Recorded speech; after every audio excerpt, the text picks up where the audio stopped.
Ma'am, काय सांगाल, आज तुम्ही विधानसभेमध्ये अनधिकृत फेरीवालेबद्दल विधानसभेत मुद्दा उपस्थित केला, एकूणच काय प्रकरण आहे?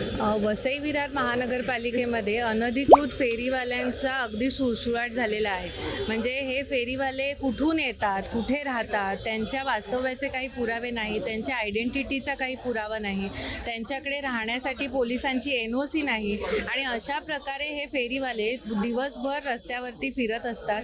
त्यामुळे वाहतूक कोंडी होत आहे. याशिवाय मोठा प्रश्न वसई विरारचा जो आहे की आठवडे बाजार, आता महानगरपालिका म्हटली शहराचा भाग झाला तर आठवडे बाजाराची गरज काय? आठवडे बाजार ही कन्सेप्ट गावाकडे होती की जिथे बाजारपेठा उपलब्ध नाही तिथे आठवडे बाजार पाहिजेत, पण जिथे म्हणजे दर पावला बाजारपेठ उपलब्ध आहेत अशा ठिकाणी आठवडे बाजार करून काही ठराविक लोकांच्या वसुलीसाठी म्हणून हे आठवडे बाजार महानगरपालिकेत सुरू आहे.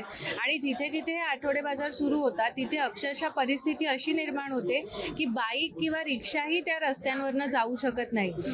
2 महिन्यांपूर्वी एक घटना अशी घडली होती की हार्ट अटॅक आला होता पेशंटला आणि त्याला नेण्यासाठी हॉस्पिटलमध्ये नेण्यासाठी सुद्धा जागा राहिली नाही आणि त्या पेशंटचा त्यांनी दम सोडला तिथे. तर अशा प्रकारच्या अनेक घटना घडत असतात. त्यामुळे मी आज विधानसभेमध्ये औचित्याच्या मुद्द्याच्या निमित्ताने मी मागणी केली की ह्या आठवड्या बाजार हे थांबवले पाहिजेत, ह्याच्यावर बंदी घातली पाहिजे. शिवाय जे अनधिकृत फेरीवाले आहेत, ज्यांचे रस्त्यावरती ज्यांचा सुळसुळाट आहे, ज्याच्यामुळे वाहतूक कोंडी होते, अशांवरती महानगरपालिका आणि पोलिसांनी मिळून कारवाई केली पाहिजे. एकूणच मॅम, दुसरं एक प्रकरण आहे. कालच चेंबूरमध्ये स्कूल बसवर झाड कोसळून एका लहान मुलाचा दुर्दैवी मृत्यू झालाय. एकूणच आता यापुढेही पावसाचा जोर कायम वाढत राहील, अशा अनेक घटना घडतील.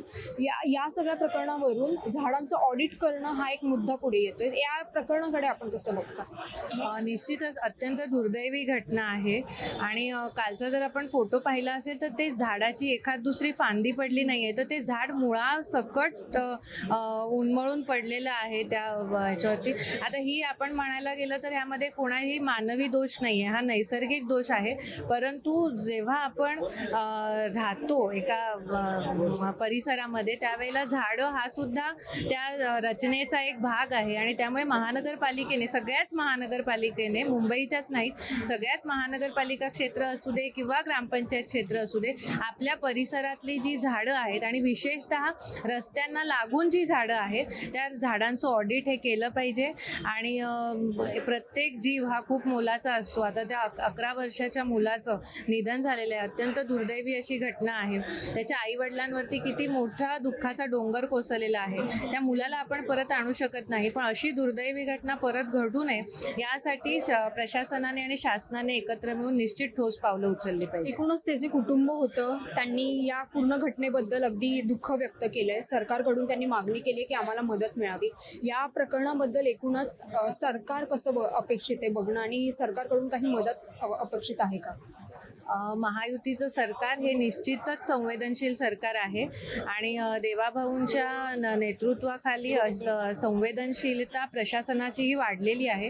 त्याच्यामुळे मला खात्री आहे की कुटुंबाच्या मागणीप्रमाणे शासन त्यांना नक्कीच मदत करेल. खूप खूप धन्यवाद मॅम. तर एकूणच आपण पाहिलं काल चेंबूरमध्ये जी घटना घडली त्या घटनेबद्दल शासन नक्कीच काहीतरी मदत करेल अशी प्रतिक्रिया यावेळी भाजप आमदार स्नेहा दुबे यांनी दिली आहे. मी जान्हवी जाधव, मुंबई.